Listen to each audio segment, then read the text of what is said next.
C'est avec une joie à peine dissimulable que je me retrouve aujourd'hui dans l'enceinte du CESAC pour célébrer avec vous, à l'instar de la communauté continentale, la 7e édition de la Journée africaine de lutte contre la corruption, placée sous le thème « La Convention de l'Union africaine sur la prévention et la lutte contre la corruption, 20 ans après, bilan et perspectives ».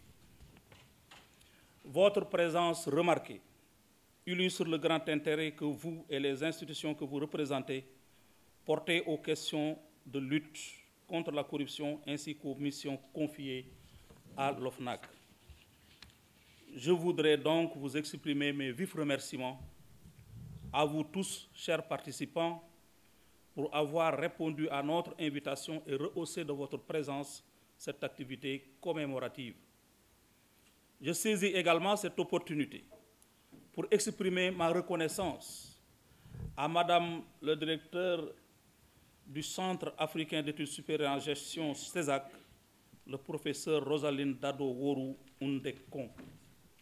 D'abord pour la promptitude et l'enthousiasme avec lesquels elle a accepté l'idée d'une organisation conjointe de cette manifestation et ensuite pour les efforts considérables qu'elle et ses collaborateurs ont consentis dans la préparation de cette journée. Mesdames et messieurs, comme vous le savez, le 11 juillet marque le jour où l'Union africaine a adopté la Convention de l'Union africaine sur la prévention et la lutte contre la corruption il y a 20 ans aujourd'hui. Pour la communauté africaine, confrontée à un fléau d'une telle ténacité et d'une telle complexité, une journée consacrée à la lutte contre la corruption reste une belle opportunité pour évaluer les résultats obtenus à ce jour. Elle permet également de questionner la viabilité et la résilience des outils juridiques et des organes existants, mais aussi de s'ouvrir à de nouvelles idées porteuses de progrès et de changement. Elle nous donne en fait l'occasion de jauger nos propres systèmes d'organisation à l'aune des meilleures pratiques en cours dans d'autres contrées. La corruption est devenue un phénomène endémique. Selon une note de l'ONUDC, je cite, « La corruption et le transfert de fonds illicites contribuent à la fuite des capitaux en Afrique où plus de 400 milliards de dollars ont été détournés et mis à l'abri à l'étranger. » Fin de citation. Selon un rapport de la Banque africaine de développement, elle serait à l'origine de pertes annuelles d'un montant de 148 milliards de dollars, ce qui représente 25% du PIB continental. Les conséquences de telles pratiques sur le développement économique de notre continent nous interpellent tous parce qu'elles affectent souvent ceux qui souffrent le plus, à savoir les personnes vulnérables ou marginalisées et les pauvres.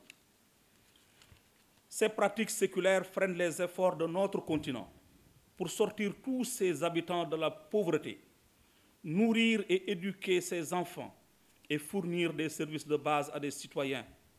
Elle empêche l'Afrique de se maintenir sur une voie durable pour réaliser l'agenda 2063 et les objectifs mondiaux de développement durable. Mesdames et messieurs, si l'on en juge par les titres à la une des médias de masse ou par les rapports d'institutions comme les banques de développement, la corruption semble avoir définitivement ancré ses tentacules sur notre continent.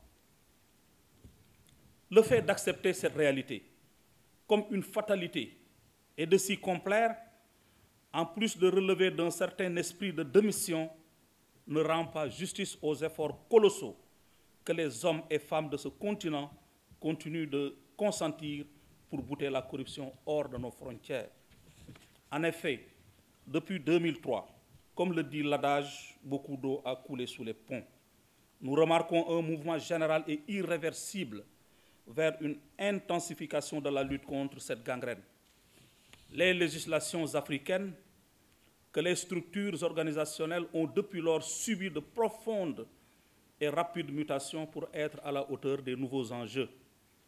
Pour illustrer notre propos, point sera besoin d'aller loin. L'exemple du Sénégal suffit à démontrer le dynamisme observé au niveau du continent. je voudrais rappeler à cet égard que notre pays a mis en place dès l'année d'adoption de la Convention de l'Unité africaine une commission nationale de lutte contre la corruption, la non-transparence et la concussion. Il n'a pas fallu attendre longtemps avant qu'en 2012, son Excellence, Monsieur le Président de la République, dès son accession à la magistrature suprême, décide de créer l'organe indépendant qu'est l'Office national de lutte contre la fraude et la corruption. 2 ans, tout juste après cette réforme majeure, l'OFNAC se voyait conférer la compétence exclusive en matière de réception, de contrôle et de conservation des déclarations de patrimoine. À cela s'ajoute la création intervenue récemment en 2021 de l'Office national de recouvrement des avoirs criminels, ONRAC, qui a déjà entrepris 2 activités concluantes de vente aux enchères de produits confisqués. Par ailleurs, il convient de relever que, conscient des interrelations entre la lutte contre la corruption et le développement, l'État du Sénégal a intégré la dimension lutte contre la corruption dans ses priorités de développement définies dans le plan Sénégal émergent, cadre de référence de la politique économique et sociale du pays. Aujourd'hui, à la faveur de cet engagement, le Sénégal peut se prévaloir de figurer dans le cercle restreint des pays qui ont réussi à mettre en place une stratégie nationale de lutte contre la corruption. La dite stratégie, qui vaut pour les années 2020 à 2024, a été adoptée et est actuellement en exécution.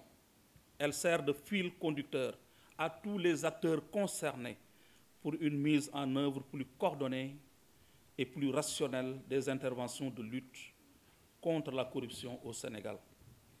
Elle a également vocation à apporter une réponse structurelle et holistique à la persistance de ce phénomène dans toutes ses formes. Vous aurez compris que cet exemple du Sénégal, loin d'être un cas isolé, est à l'image de la vitalité observée au sein de notre continent, même si, il faut le reconnaître, chaque pays y va à son propre rythme. Mesdames, Messieurs, chers participants, le thème de cette année, Convention de l'Union africaine sur la prévention et la lutte contre la corruption, 20 ans après, bilan et perspectives, tente encore, si besoin en est, d'inciter les États partis à harmoniser leur politique de législation, à mettre en place des mécanismes adéquats, à promouvoir et à réglementer la coopération pour l'assistance technique et l'entraide judiciaire aux fins d'éradiquer définitivement ce fléau sur le continent africain.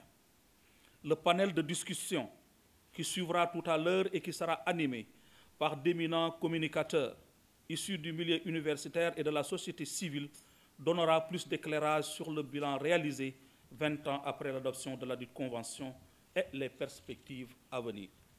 Je remercie d'ores et déjà nos chers panélistes d'avoir accepté notre invitation en dépit du temps matériel de préparation qui a dû être relativement court.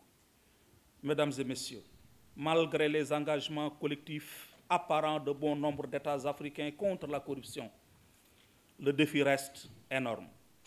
Dans ces conditions, seuls des efforts conjugués et synergiques des gouvernants de l'Union africaine, des organes nationaux de lutte contre la corruption, permettront de relever le défi de la lutte contre ce fléau, en particulier et en faveur de la bonne gouvernance de manière plus générale.